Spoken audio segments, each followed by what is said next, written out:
Here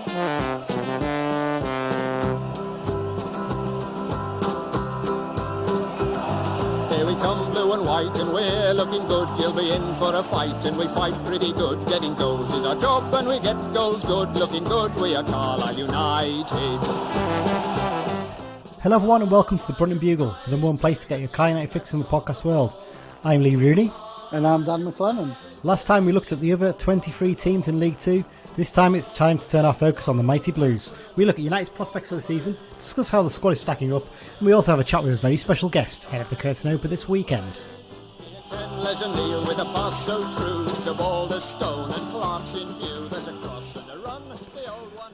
We really put the curse on it the other day, didn't we, when we said that we managed to do it in one take.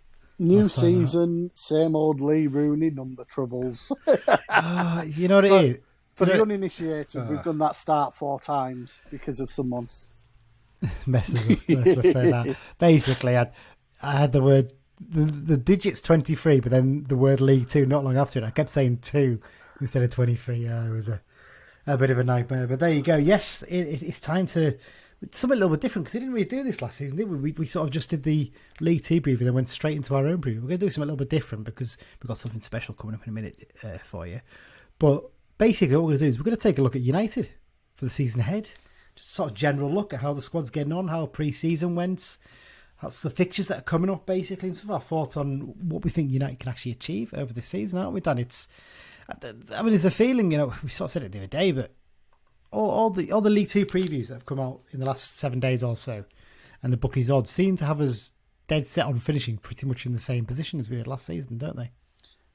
Yeah, I drew up a list of where everybody put us, and the Racing Post had us 19th, when Saturday comes 17th, 442 16th, D3 D4 18th, and Gabe Sutton had us 19th. And I think there is a couple more out there who sort of have us in that lower bracket of mid-table. Not enough to bother relegation, just above it sort of thing. And I think we're better than that. And more annoyingly, they nearly all had Barrow above us. Yeah, that's the bit. I think this is something that a long-time listener and friend of ours, John McGee, pointed out. Is they're all banging on about... Pete Wild performed miracles at Halifax. What a great coach he's. Look how he turned around. Turned a very basic team there into a playoff challenger, and he can do the same at Barrow. Well, and then they also say, Paul Simpson can't do it on his own at Carlisle. What's the difference? Yeah. Other than the Paul Simpson's won 2 promotions before from like this level, so and a World Cup. Yeah, so it's a very strange one, isn't it? Interestingly, our friends at RochdaleAFC.com, who we had on the podcast a few times last season, they predicted us to finish 23rd, but I think it's just because they don't like Paul Simpson. That's the only reason for that. But obviously, having been a former manager there, so there you go. But yeah, it's exciting times, isn't it? Really, a few days to go till the season starts. We obviously all know that there's more to come in terms of incomings from players and that kind of thing, but lots to look forward to now. We've been trailing this for a while, haven't we, Dan? A special guest coming on the podcast. We said we were looking to secure an interview, and we were just about fitting around that person's timetable and that kind of thing and making sure we can get it. So is it time to reveal who it's going to be, Dan? I think it is. Would you like a drum roll so you can do it? Oh, yes. I love a drum roll. It's quite a long drum roll, I'll warn you, so...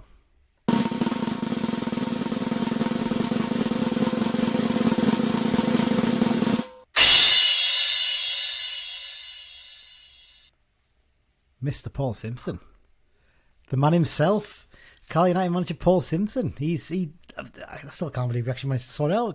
Can you, Dan?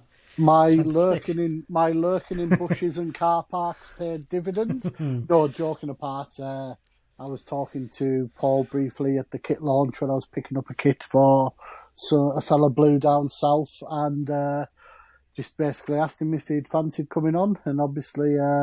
Big thanks to the media team at Carlisle United for sorting this out for us. Yeah, big thank you to Andy Hall and Amy Nixon. Got to give them a huge amount of credit find a time in Paul's very, very busy schedule at the moment. I think it's fair to say he's I a think busy today's man. been his media day for the season, hasn't it? Yeah, he's been doing a few bits and pieces. We managed to get ourselves in earlier on, and I had a really good chat with him. Actually, I tried to kind of avoid some of the sort of general questions that everyone's going to be asking, and a few other bits and pieces. So I thought I'd try and cover a couple of the topics. There was a few questions I didn't have time to ask because we obviously had to fit around what was.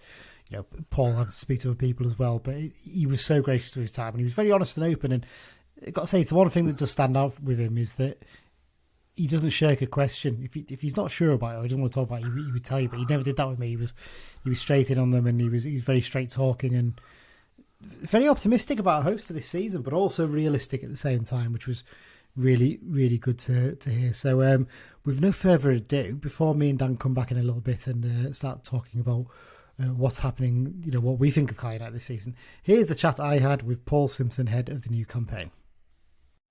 Paul, thanks for giving up some of your very valuable time, I think it's fair to say, to speak to us ahead of the new season. It's your first pre-season as a first-team manager in 12 years. How have you found it getting back into the nitty-gritty of it? I've enjoyed it. I've got to be honest with you, you've just thrown a fact at me there I wasn't even aware of. I didn't realise it was my first pre-season.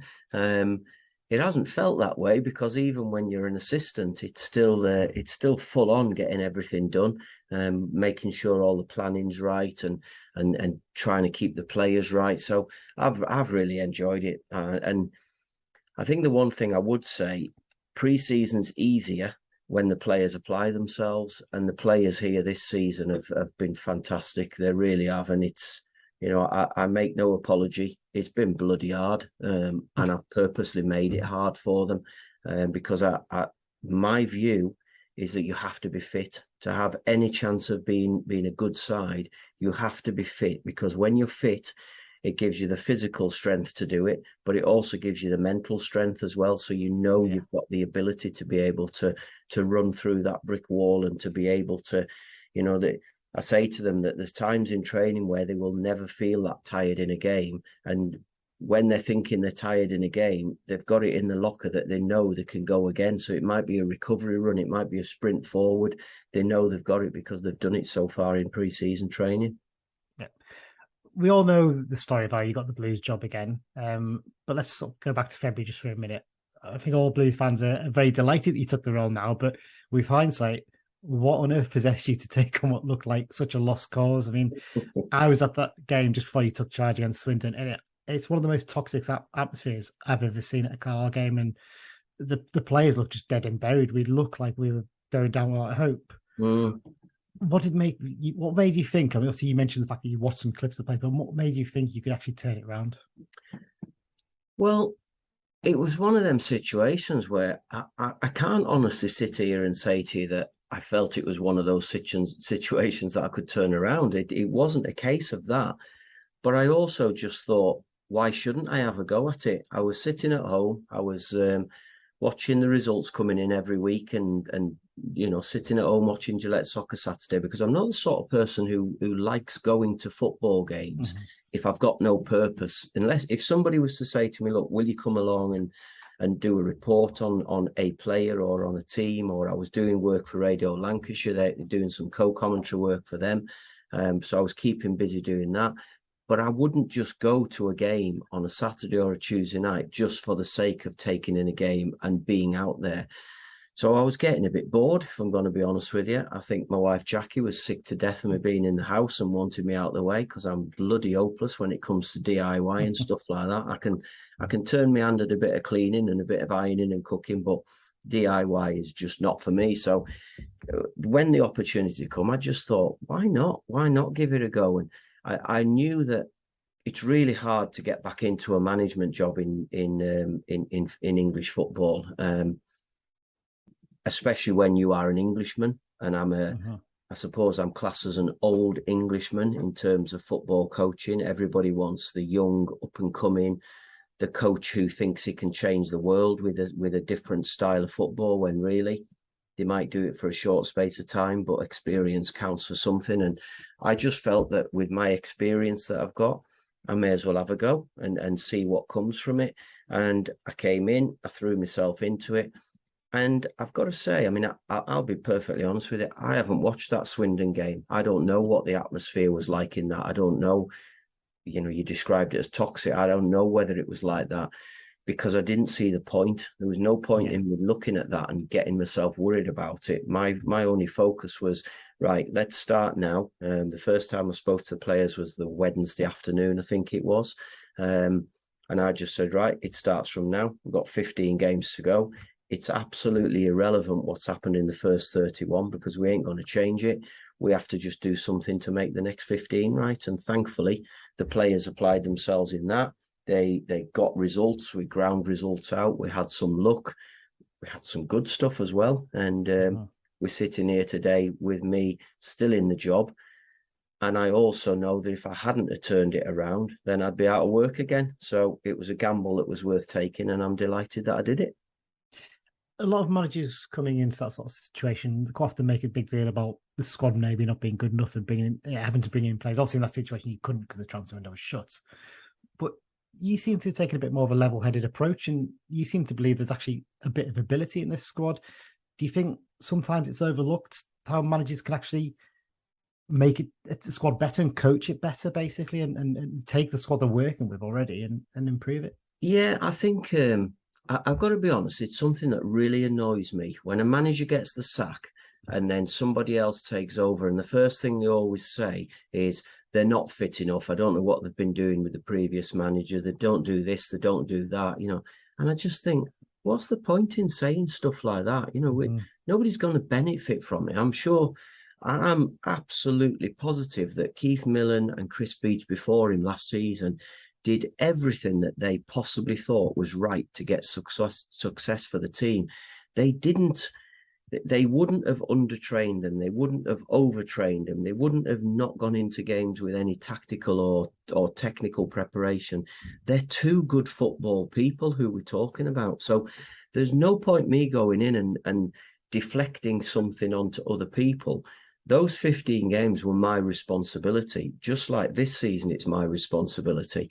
And you have to just get on with it. So I don't believe in going and looking back at what's gone on and giving yourself time by blaming somebody else. It's not about that. It's just about trying to make it work and trying to organise them, giving them a different voice, trying to make it a positive environment, which again, I'm quite sure Keith and Chris Beech both tried to do. Sometimes it is merely about players. In fact, I'll change that. It is always about players. The players are the ones who go out. It wouldn't matter whether you had Sir Alex Ferguson, Jose Mourinho, whoever you want to talk about as top managers, successful managers. If they're stood in the technical area and players don't want to perform for them, they're not good coaches. And that's the top and bottom of it. The players are the ones who, for me, deserve the credit because they went out for 15 games and performed to get enough results to get us to safety. This season, we've put a group of players together that I believe should be able to get good results this season. And hopefully they'll be able to do it. Now, on the flip side of that, I also am fully aware that if it doesn't work, I will be one who gets the blame, and I have to take that on the chin. Yeah. In terms of your transfer work this summer, Ryan Edmondson has come in obviously from Leeds. He's someone you worked with before in the England youth setup. He seems to have slotted in really well so far. He seems to be the one who's quite happy to lead the line.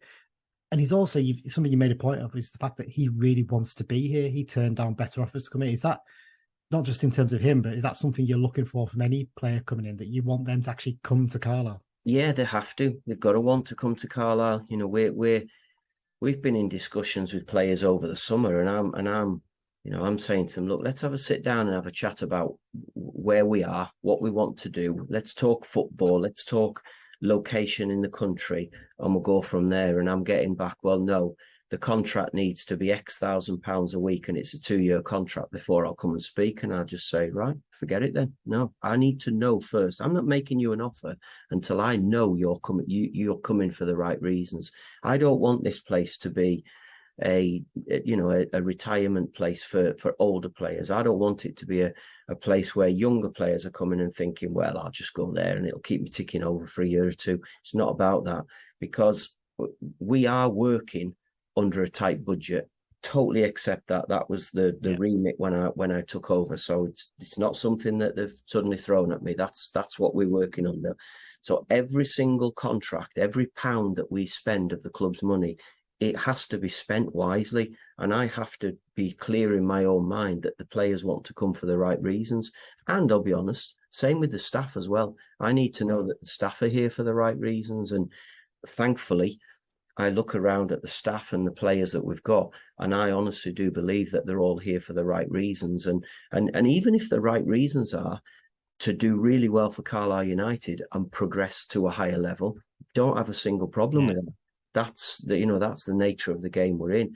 So long as they want to come and work as hard as they possibly can for Carlisle, be the best version of themselves that they can be for Carlisle United, then hopefully we'll all benefit. You mentioned your backroom staff there. On that topic, I mean, you're obviously working with Gavin Skelton, who's already in the role assistant. How have you found the dynamic of working together with him in the coaching staff? Very good. Yeah, very good. And I actually think it's getting better as well. I think at first when I came in, I think he was a little bit, he sort of held back a little bit, but now he's really willing to come forward with his opinions and actually question me if I say, well, I want to do this. And he's prepared to say, well, have you thought about doing it like this? Why don't we try this way? Which I like. And I've said to them all, I want you to challenge me. I'm not always going to listen, but if I believe it's the right thing, then I'll change my mind. So I'm really enjoying working with Gav. He's very good. He's got a brilliant work ethic. Really is determined to try and bring success to Carlisle, and hopefully we can. Something you obviously made a point of when you took on the role full time after the brief spell was that you wanted to get someone in to help in terms of the recruitment side. You brought Greg Abbott in, and it seems like an obvious choice now to most people. Someone who's very passionate about the club and always had a real eye for a player when he was a manager in his previous spell. How are you finding working with Greg? Really good. Yeah, he's very good. He's got so many contacts throughout the country. He knows people all over. He knows the players, and he's been a really good sounding board for me. Not just in terms of the recruitment, but he's experienced in management as well. He's experienced in football. And I don't think you can ever have too many experienced people to be able to speak to and to bounce ideas off and to get opinions off. And I'll sit here now and I'll tell you I don't have all the answers. I do not, and I don't think I ever will have all the answers. But I might have the answers to something. Gav might have the answers to something else. Greg might have them. Paul Gerrard might have them. Yeah. We've got a group of staff who are all really knowledgeable, really experienced, and as I said earlier, determined to bring success. Talking again about recruitment, the loanees you brought in so far this summer, you brought in 3. You seem to be quite selective about using this method, if you'll put it that way. I found in previous seasons, we've often had maybe 1 or 2 like that, but you often find players coming on loan just to fill a squad space for the sake of it and then don't get used. Is that a sort of very deliberate thing that you're being very careful in terms of who you're bringing on loan? Yeah, definitely.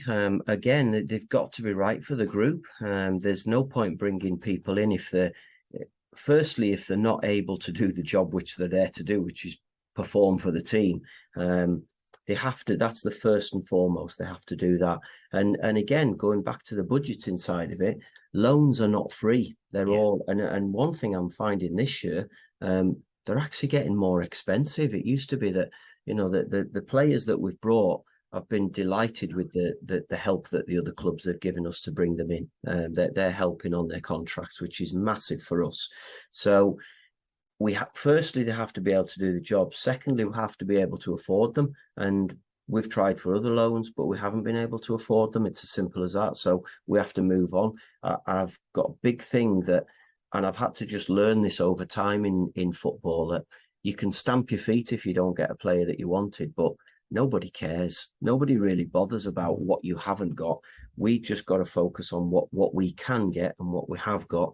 And I think if we do that, we'll all just keep calm about it, and we won't get too carried away. It's been mentioned a few times that you've leaned on your contacts in terms of working the FA, in terms of getting players like that on loan. Have you spoken to your old boss, Steve McLaren, yet? He's obviously in a role now at Manchester United's assistant. Have you, obviously, I know he's been away on tour in Australia and that kind of thing, but have you had a chance to speak to him potentially? I did. I spoke to him. I spoke to him when he got the job first, and then I spoke to him again probably about a week before they went away to Australia. They had this sort of 36-year-old Portuguese fella who was causing a few stirs, but I think he was out of our remit really. But no, I'm delighted for Steve. It's an absolutely fantastic job for him.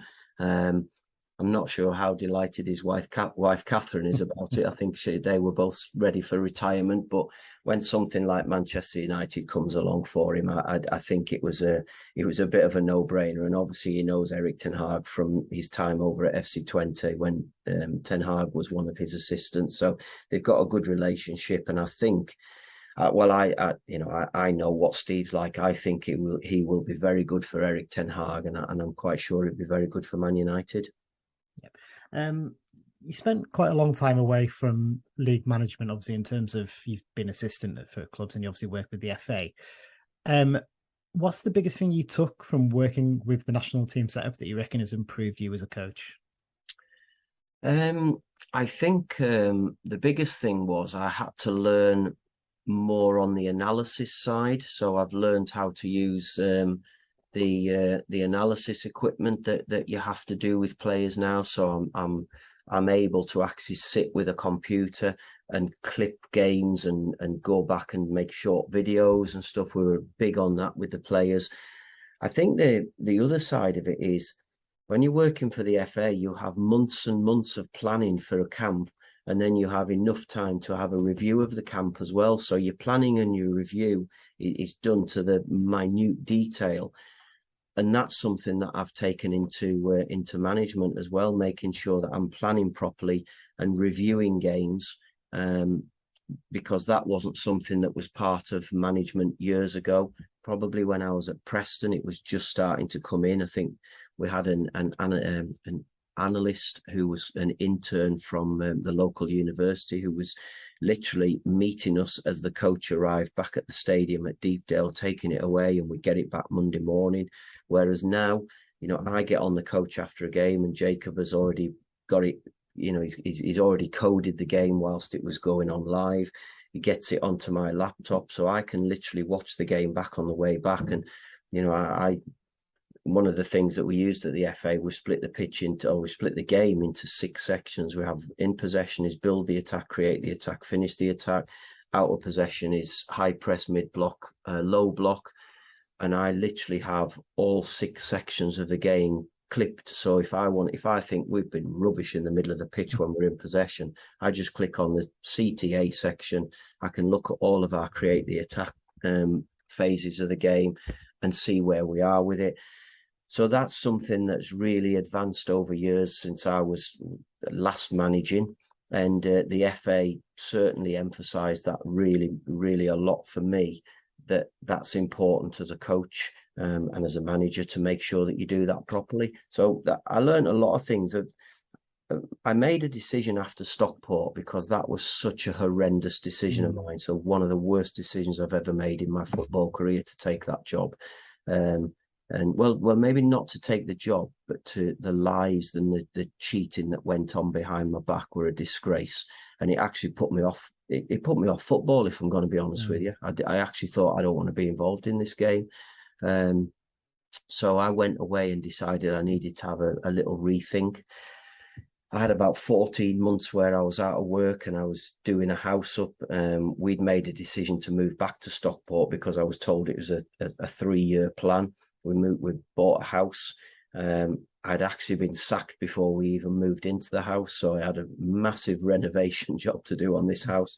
So me and my wife Jackie, we did all the donkey work and all the real heavy duty stripping walls, knocking walls down, and then we got people who knew what they were doing to come in and put it all back together again. So that was a really good time to reflect and to learn what I needed to do differently. And I made a decision that I needed a few years out to go and probably learn from other people and learn other parts of the job. It took me a lot longer to get back into it, but I had a brilliant adventure in those, if it was 12 years, like you said earlier, I had a brilliant adventure for 12 years, learned a lot, saw a lot, traveled the world, picked up a few little accolades along the way. So it was brilliant. And now I feel ready to go back again. Yeah. You mentioned after returning that you felt there were certain aspects of the club that hadn't changed since you were last in charge and there would needed to be improvements in terms of facilities, that kind of thing. What's the one thing you'd like to change the most at the club? Oh, wow. Only one. I think the big thing that we need a better training facility. That's the top and bottom of it. You have to have a good training facility to be able to go and do the work consistently over the season. And I've got to say, when I first came in I think it was February, I can't remember now. Whenever I first came in, we weren't able to train on our pitch out at the back because it had recently flooded. And we trained, we did a 1 or 2 sessions up at Crichton Rugby Club. We did a couple of sessions up at Gretna. And the Gretna surface was excellent, really, really good to go and get some proper coaching sessions on that area. But then after that, we were able to come back onto our own pitch here at the stadium, and we've trained on there since. So it's been really good in my time here. But at the moment, we have one grass pitch. You can't, when you're taking a coaching session, this was one of the things I learned when I first started coaching with under 8s and under 9s. You have to be organised, and you have to try and set your session up so it's like a bit of a carousel. So you start with one area, and then the next area is already set up, and you move round and it all flows nicely. When you're working with under 8s and under 9s, if that's not the case, they're scrapping with each other. You've got 2 or 3 crying, you've got them climbing fences and all that sort of stuff. So you have to be organised, and I learned that a long time ago. But it's exactly the same with first team players as well, with senior players. If you don't have it organised properly, they find you out. They notice it, and there's a lull between the sessions. So you might do your first part. They have to be able to just have a drink break and come straight onto the next bit, and it has to have a flow to it. So I'm quite fortunate that we have staff here who, once the first bit's done, they're scurrying around behind me, picking up the bits of it and making sure that we're ready for the next part of it. So everybody's on the same page. Everybody knows where it's going. And I think if you've got an extra area that you can use, that works a lot better. You can make it work better. So, and also it keeps it at a good quality as well. So if there was one major thing for this football club, I think if we could have an extra grass pitch or an extra grass pitch and another area, that would make such a difference. We've got a brilliant gym, really, really well stocked gym. We've got the changing rooms are okay. The medical room is okay. So we're okay in those sorts of things. But it's that infrastructure that needs to be right if you want to live and you want to work in an elite environment. Obviously, the first game of the season comes up this weekend, and all the bookies are getting their odds out, and all the various websites and news outlets are giving their previews. And it's interesting to know that they're all fairly consistent. They all seem to think we're only going to make a very slight improvement this season. Good. Are you happy for us to go a bit under the radar? Do you think that helps take a little bit of pressure off the players? I think there's always pressure on players, and it's always a strange one because it's not life and death, is it? It's not pressure that a surgeon's working under. It's not pressure that police and nurses are working under, and fire people. It's not pressure like that. There is a pressure to win games because there's an expectation. I'm realistic. I know what we're working to here, and the truth of it is, in terms of where we are with what we can spend. The average for over the last 3 years is probably about 18th in the league table. So if we can finish higher than 18th, we've sort of defied the last 3 years of budgeting to final league position. And that's not me making that up. Somebody in the Football League threw a graph at us on an EFL Zoom meeting with all the managers last week or the week before. So it's quite an interesting stat for me to see. So it made me realise we've got a lot of bloody work to do here to make sure that we are successful, and we are making it better than last season. And that's my challenge this season, is to be better than last year. I want to try and keep the real positive energy that we've got in the supporters at the moment, positive energy that we've got around the football club. And the only way we're going to do it is by winning games. I want to get as many supporters into our stadium as we can, many as we possibly can away from home. And to do that, we have to win. Simple. So let's start this weekend. Let's make sure we give a right good show of ourselves, and we come away with a positive result. And I'll be honest, I don't even care what the bookmakers think. Paul, you've been very kind with your time, so I'll just quickly wrap up with one more question. Quite a simple one. You obviously mentioned the fact that, this is a long-term project, it's not a quick overnight fix, but what would you constitute success this season? For me, success will be being in the top half of the table. That it's as simple as that. I'm starting this season and I want to win as many games as we possibly can, starting with Crawley. But with where we currently are as a football club, if we can make sure that we're not in a relegation battle and we're in the top half of the table, I would be absolutely delighted at that. That's where my head is at this moment in time. Paul, thanks very much for your time. Really appreciate it. And I think I can speak on behalf of all Carlisle fans here and say all the best for the coming season. Thank you very much. Once again, just got to say huge thank you to Paul and to Amy and Andy and the media team for sorting that out. Really appreciate it. It was great to have a good chat with Paul ahead of the season, and it's just good to see how optimistic he is about our chances. Aiming for a top half finish, Dan. That's really what we should be going for, isn't it? I know a lot of people would love us to be up in the top 7 and challenge at the top, but when you look at the way people are predicting us to finish, top half finish would be a fantastic achievement. Yeah, definitely. I honestly think we can go actually a little bit higher, but I think, a manager's never going to say, we're going to win the league. You'll never find a manager say that. But I think deep down, I think Paul Simpson will be thinking, if things go our way, we start well, we strengthen well in January, why not? Yeah, absolutely. One thing, going back to the League Two preview, after the top 4 or 5, I really struggled because there's a whole plethora of teams, and any one of that pack could come out and challenge. Yeah. And I genuinely think, why can't we be in there? It's mad because I've seen some people predict Doncaster to be in the top 7, and I've seen other people predict them at 20th. Yeah, in the league. It's a crazy, crazy league. I genuinely think it is wide open, and getting off to a good start is going to be a key thing. Just some of the other things that he mentioned there, obviously, is the fact that recruitment-wise, we're just being a bit more careful in who we bring in. We want people who want to come here, don't we? And that's what you want to hear. You want to hear a manager who says, I don't want the first thing them to be talking about me with is money. I want them to speak to them and see what they're like and see if they really, really want to come to this club. And you get the impression that's happening. Transfer news happens when we're on. I've just seen that. I've just seen a message of that. So we'll cover that in just a sec. Yeah, it's nothing massive, but it's a sensible one. Yes, it is. From what I've seen it, but just like I said, it sounds like he's basically he wants to talk to these people, look them in the eye, and say, "Do you want to come to Carlisle? Do you want to? Is this important to you? I don't want this to be a retirement home." He said that a couple of times now, hasn't he? And it's really good to hear, isn't it? The fact that we are targeting players in that way, especially low knees. Yeah, definitely. But again, that goes back to what we've said. Paul and Greg have got, they've got contacts coming out their ears.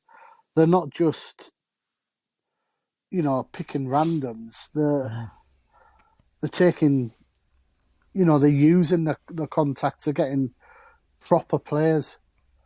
Yeah, definitely. You can see that, can't you? Even with the low knees, the attitude that Back seems to have since he's come in as well seems to be fantastic. And Sonny Hilton's coming in. Yeah, he might not start maybe so much at the start of the season, but he seems to have a really good attitude, and he seems quite happy to come in and fight for his place in the team, doesn't he? Which is exactly what you want, because we've had too many loanies coming in. Once they don't get a chance in the team, they just sulk, don't they? But before you know it, they're gone, basically. So yeah, that was really good to see as well. Go on then, let's quickly do this little bit of transfer news. And we'll cover it tomorrow's episode, the weekend preview episode as well. But the club have just announced that young first-year pro Max Kilsby is going to Annan on a half-season loan. Now, the interesting thing here, it will be half-season because even though he's only going 10 mile up the road, it's deemed an international transfer. Yeah. Because it's English League to Scottish League, so... Can't be recalled. Well, he can be recalled, but he can't play if he is. Yeah, I think he'd be able to play in like friendlies, reserve games, that kind of thing. Yeah. But I'd say it's a fantastic move, that. It's one that I think it makes much more sense these days, because Annan have done really well over the last couple of seasons under Peter Murphy, haven't they? And we've seen Owen Moxon just how well he's done, so it's a good move for him, isn't it? Yeah, definitely. Really pleased with that one. Right, I think that covers the first half of the show then, Dan. So we'll take a little quick break, and then we'll be back to talk about all things Cal United for the new season. Hi, it's Morgan Feeney, and you're listening to the Brunton Bugle. We're very proud to say that once again this season the podcast has been sponsored by the Cal United Sports Club London branch. The London branch is open to all Cal United fans. They've got members from Cornwall to Dundee and Houston, Singapore, and of course every part of London and the South East. They regularly meet up on away trips, as well as arranging many social events, sports games and fundraising for the club. They'll be providing us with information for the away games as part of the preview section this season too. You can find out more about the London branch at their website, carlisle.londonbranch.org. Is he going to be the captain? That's the big question. Morgan Feeney is a bit of a interest to see what happens there. Simmo doesn't sound interested in it at all, from not the interview he did with us, but from other interviews he's done. He doesn't care really about the captain to see done. He's just like, whatever, whoever's captain will be captain. So there you go. Yeah, Dan, so new season nearly upon us. Just a general sort of thought, but how are you actually feeling? Obviously, we recorded the League Two preview after the Morecambe game. We did an episode before the Morecambe game as well. In pre-season, we've not played maybe championship level teams as we've done in the past, but we've played two decent League One outfits, picked up a win and a draw where, by all accounts, we probably should have won. Our finish would be a bit better. It does give you a bit of confidence, doesn't it? You don't want necessarily to blow every single team away, but there's stuff to work on, but not stuff that can't be fixed. I think we've played more realistic opposition. Yeah. No disrespect to Morecambe, but I fully expect them to be in a relegation battle this season. I think, don't get me wrong, Cole Stockton had an unreal season. They'll rely heavily on him. Yeah. By all accounts, I could make Saturday, but I'm told that Morecambe didn't look that good. Mm-hmm. But we bossed the game a bit, and at the end of the day, they are League One, and coming a week after, we've done similar to Bolton, who are a much better team. That's all good. Yeah, it's really interesting, isn't it? So looking at those pre-season fixtures, like I said there, we've obviously played those two League One clubs. We've not played as many bigger teams, but those Scottish teams are interesting ones as well, because they, as we mentioned before, they're ahead of us in terms of fitness, aren't they? Because their season started basically at the start of July. Yeah. So overall, from moving on from those non-league sides to then playing these Scottish and League One sides, it's been good prep, hasn't it? And you can see the thing that's standing out is the fitness levels, isn't it? That's the one thing that people keep saying. How fit we look, how much we're harrying the opposition when they're in possession, that kind of thing. The sort of thing we weren't really seeing, for instance, under Keith Millen during his spell in charge of scene, even under Beach in the first half of the season, were we? Yeah. John Mellish is the road runner, and he obviously gets to sit out at the end of sessions because he just runs. But when experienced pros like Christian Dennis are saying, Christ, we're fit. Yeah. That tells you something, That's someone who's into, his 15th pre-season as a pro, roughly, 14, 15. There was an interview with Jack Armour on the official site. He was saying, we've really felt it this year. And that sort of maybe suggests that the last couple of years, and every manager says, we'll be the fittest ever. But it certainly suggests that, we're a lot fitter. Simmo did make an interesting point in the interview we had with him in the fact that it's not just about in terms of being able to run more and that kind of thing. It's the mental fitness as well, isn't it? If you're tired, you get a bit of mental fatigue too, and you start making mistakes, you start making loose passes, you make the wrong decisions. Being fit and being able to do the running and everything also means that later on in the games, your decision making's a lot better, doesn't it? Yeah, definitely. And also, Simmo's also talked about he wants finishers on the bench as well. Yeah. Starters and finishers, something he feels he didn't have last season. Whereas you look at the bench on Saturday at Morecambe, we had Amari Patrick on the bench. We had Jamie Devitt on the bench. Mm-hmm. Obviously, we're still waiting to hear what the situation with Jamie Devitt. But, there was options there. Whereas, Brennan Dickinson missed out because he's got a little bit... Taylor Charters is injured at the moment. Joel Senior's out a little bit. When everyone's fit, we're going to have proper options on the bench. And that's a massive thing for me. Yeah, that does make a huge difference, in fairness. It's one thing that does stand out. You look at the bench. I mean, even after Simmo took over last season, the options were very, very limited. You were basically relying on Christian and Toby to come off the bench and give you something in terms of goals. And then in terms of midfield, poor Brennan Dickinson at times has been running to the ground in a position he doesn't normally play because we just didn't have the options coming off the bench to support him, did we? It was a really tough sort of sell for him, I think it's fair to say. Let's talk about the recruitment then, Dan, and how we think that's gone over the summer. Probably not been as busy as some may have hoped, but as we said there before in the first half of the show, it's a lot more focused, isn't it? You feel like they're going out specifically for players who can do roles, who can fill positions who we need, basically, instead of just signing players for the sake of it. I mean, I go back to it, but I mean, it's a little bit different because it was right at the end of the window, but signing Jonathan Dinzey last season, that lad was never, ever going to be a regular starter for us. It was a waste of a signing, basically, but he was brought in because we were desperate and we need to bring someone in. But this time, it just feels like when we're looking at players, we're thinking, is this player going to come in and actually challenge? Is he going to do a role? And so far, the work that Greg and Simmo have done is pretty good, isn't it? Yeah, I think something that Paul Simpson has mentioned 2 or 3 times is he's not expecting to do it all in one window. Yeah. He views it as a long-term project. Yes, you'd like to get everyone in by 1st of July, whatever. Football doesn't work like that. No. We could have players that have turned us down now. Come January, they've only played 6 games because their own team have brought people in, and you'll see their agents ring up and say, "Oh, you still interested?" Simmo doesn't seem as keen on going back to those players, though, does he? I do get that, but I'm sure there's odd ones you would make exception for if you think they would make a massive difference. Yeah. I mean, I think we all still think there's another defender coming in. Yeah. The fact that Kilsby's gone out on loan is possibly an indicator. Yeah. Because, yes, he's only backup, but he's still squad backup. So, is another defender coming in? With the number 6 shirt still available? Yeah. I know everybody would love it to be Diddle Simmo. I can't see it. Don't get me wrong, I'd be happy if it was. Yeah. But given that we've already got a defender in at the back in Barkley, and Finn back at right back,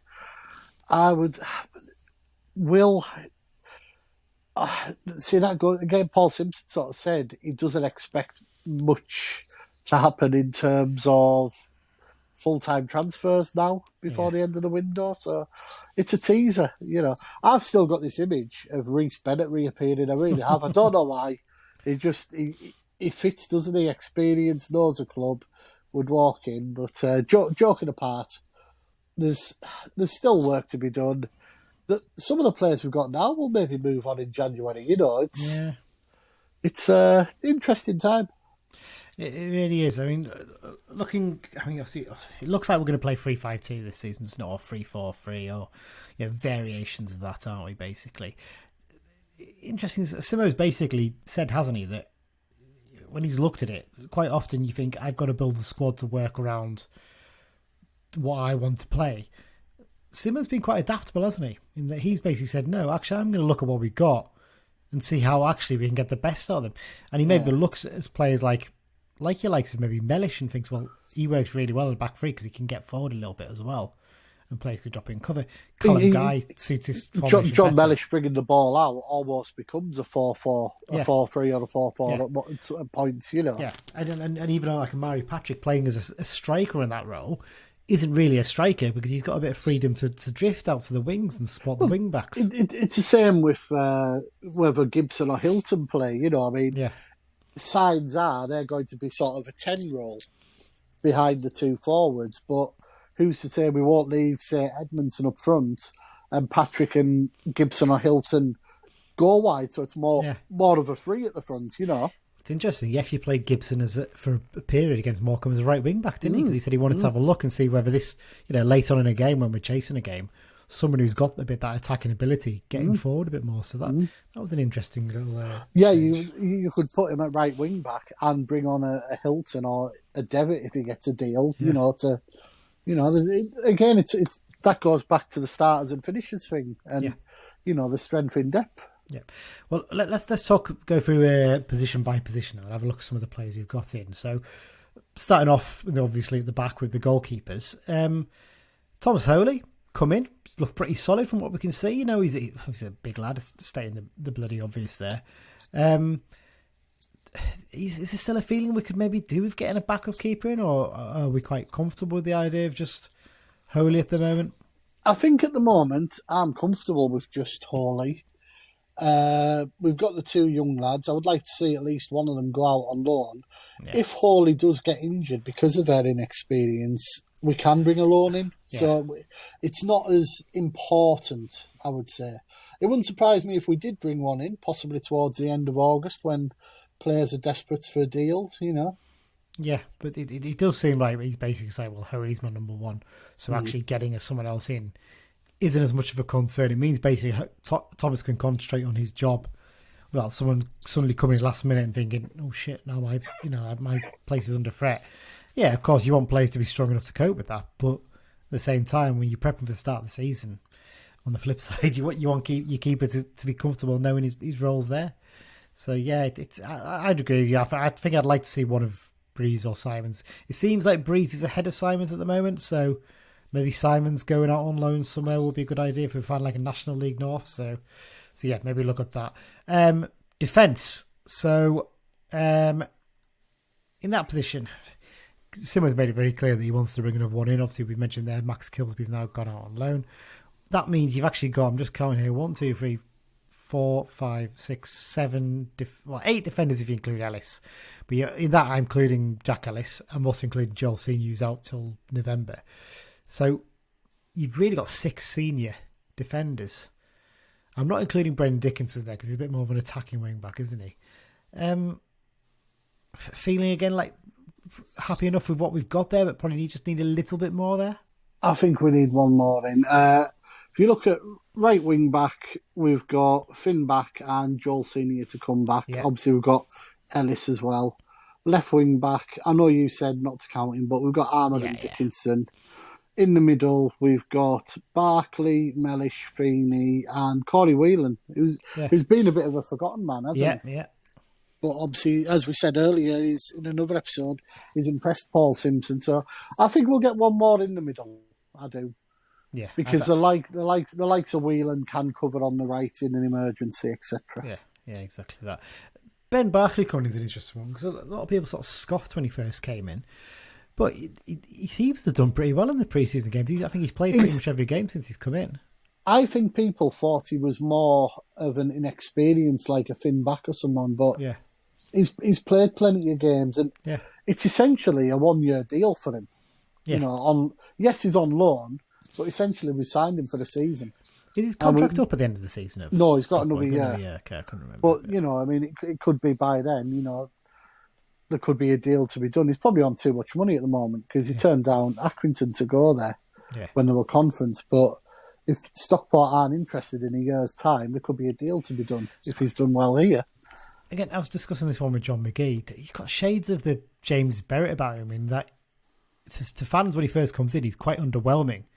But actually, he could well come in and do a really good job. And you're like, well, you know what? That's one of those ones you pick up that you just don't expect from nowhere. And turns out to be a really important part of the team.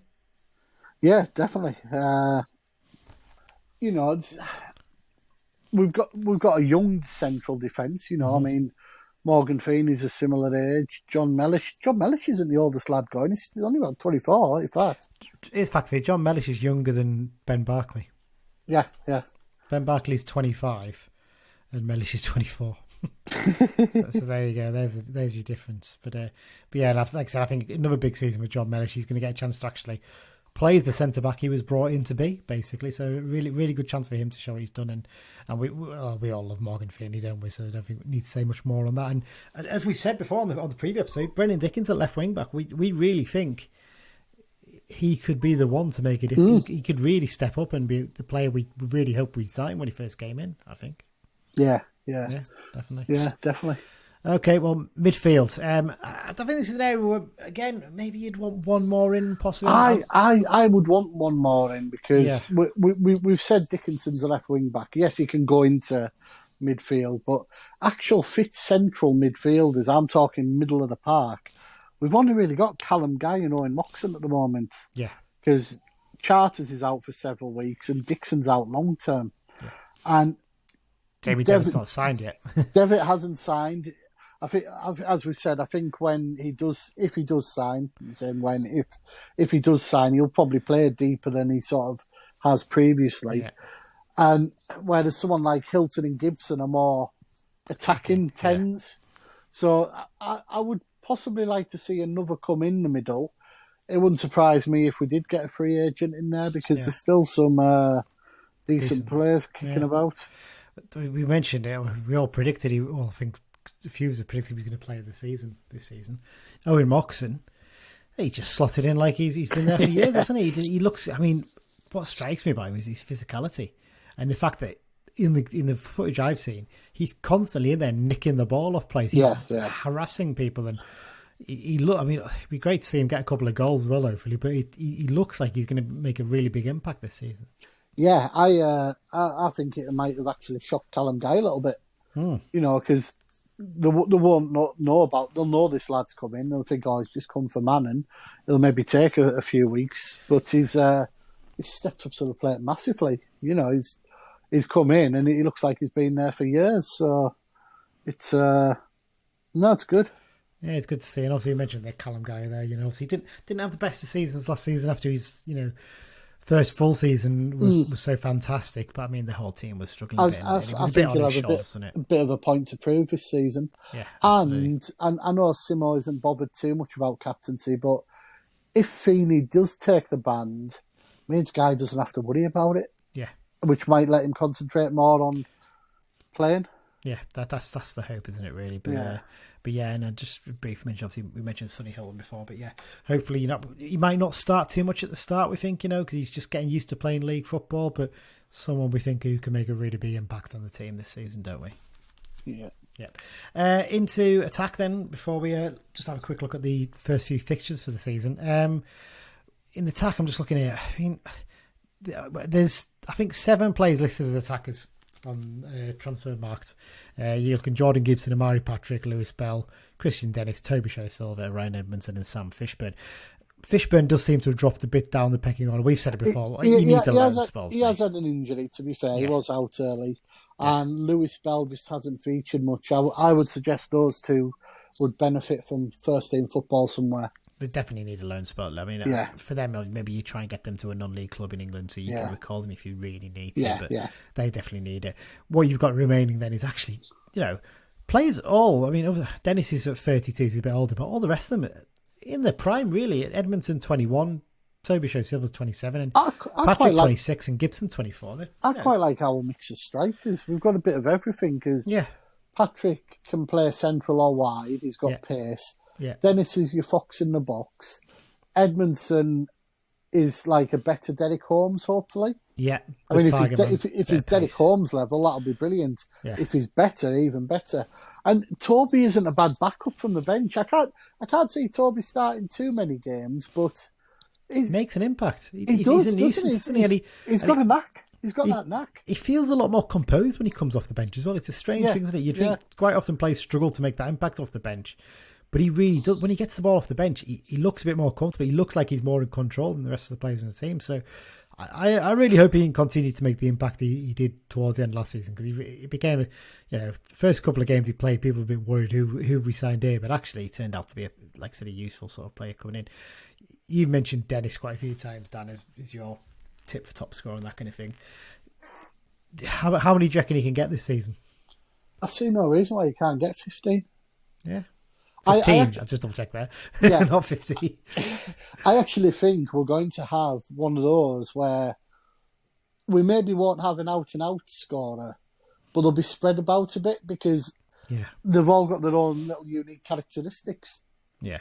You know, if all four of them score 10 to 12, that's a blooming good start. Yeah, exactly that. It's 40 to 50 goals, you know. Yeah, and then you've got Jordan Gibson chipping in with goals as well. You know, he gets his fair few as well. He gets a few from distance. You know, like some Moxon and Guy, if they can get a couple, you know, Barkley and Feeney and Mellish get a couple, it soon adds up. Yeah, I think Gibson as well is someone who can really make an impact. He's just such a good technical little player, isn't he? I think there's things he needs to improve in his game, but I think he's one who genuinely, if we can get him tied down for a longer deal as well, he could make us a bit of money, actually. He's only 24. Yeah. And he's shown all the right characteristics to be a really big player for us, hasn't he? So yeah, in attack, actually, we're not too badly stocked. You maybe get one more player in there, maybe, but other than that, I think we're pretty well stocked. Before we finish up, let's have a quick look through the fixtures then, Dan, that we've got coming up. So we open up against Crawley, the toughish test. You know, they made some interesting signings over the summer. And then we follow it up with a trip to Colchester. Now, Colchester are the team that a lot of us have predicted to struggle, haven't we? Yes. So that is, again, a real chance to put a marker down on a team that, you know, people seem to think we're going to finish around the same place as.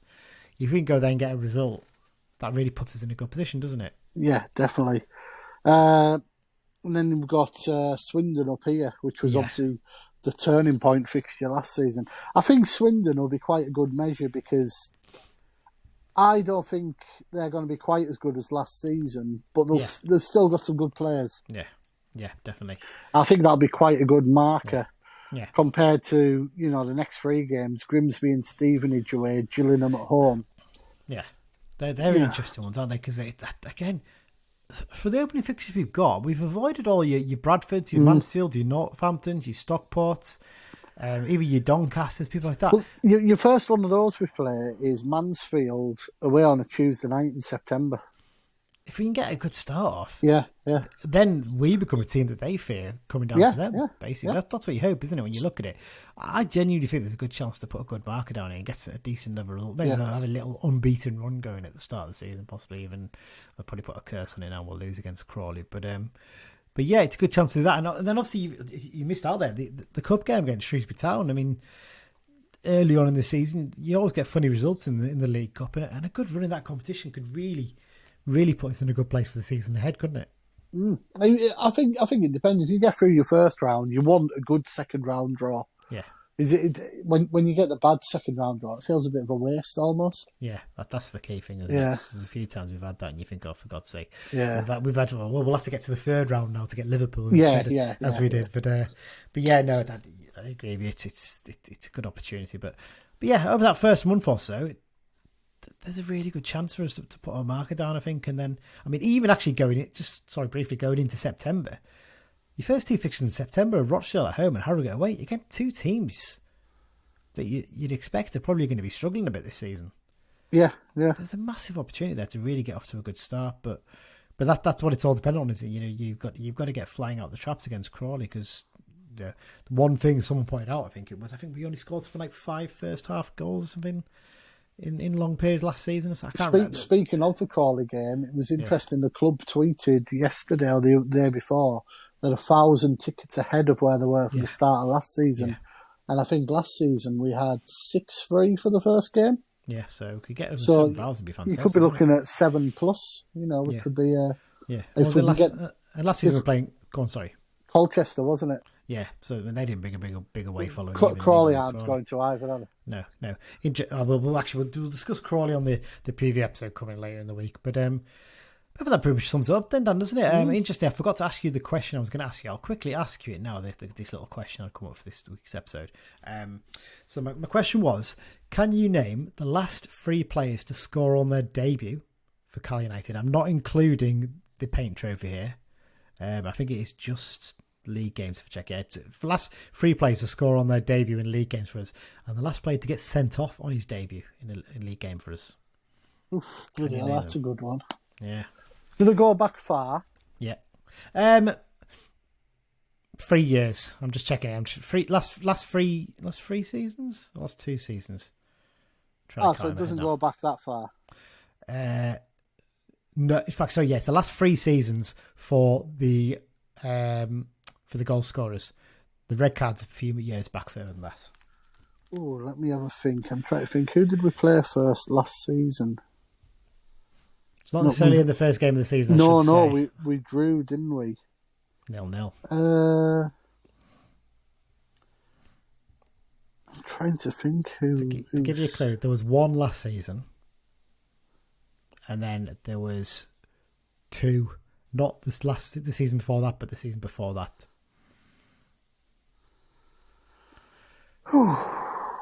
Interesting. Trying to think last season.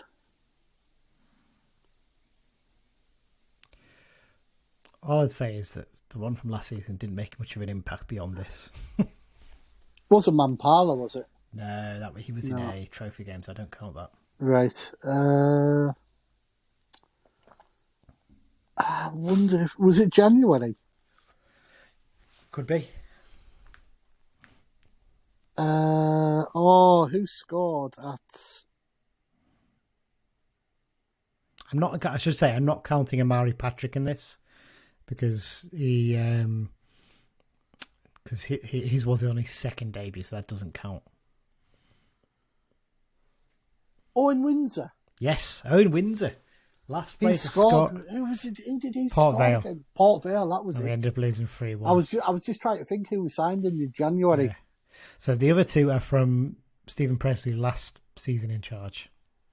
You are? The other 2 were from Stephen Presley's last season in charge. Oh, Christ. What was that, 1920? Yep, 1920 season. McCurdy? Yep, McCurdy was one of them. And he scored on the first day. Was it Skoogle? No, Skoogle had already played. I know, he came in the January, didn't he? So it was actually the game after that. He was away at Swindon that the other player scored. Sagath? Yes, our Somalian king. Oh. There you go. That's a trio, isn't it? For last 3 players to score on the debut for us. And the last player to be sent off on his debut for us. Oh, Christ. Was it a first game of the season? This was the first game of the season, yeah. Going back to 2016. Figgy at Portsmouth. Hayden White, was it? No. He did get sent off at Portsmouth. Jamie Devitt. Jamie Devitt is the right answer. Sorry. Whenever I think of us sending off at Portsmouth, Hayden White's the automatic answer because it was amazing. It was hilariously stupid red card you've seen. Yeah, Jamie Devitt sent off on his debut for 2 bookings, basically. Yeah. What a free red cards he had for him. You don't really think of that, do you? You think of him as a flair play, but he's had a few red cards. Yeah. So there you go. Well, that's it then for this week's. This very, I suppose, it's a special episode, isn't it? Almost. It's a Carl United preview and a fantastic interview with Paul Simpson as well. Once again, big thank you to the media team for helping us sort that out. We're looking at maybe sorting out a few player interviews over the season as well. We're going to see if we can get something fitted in. But there you go, Dan. We're going to be back in a couple of days. Quick turnaround, but we're going to be doing the Crawley preview again, we've got a chat with a Crawley fan to fit in there like we've been doing all of last season, and a few other little bits as well. We might see if we can get some new bits in there. But big thank you once again to everyone for listening. We'll be back for that one in a couple of days. But other than that, it's time to say up the Blues. Up the Blues.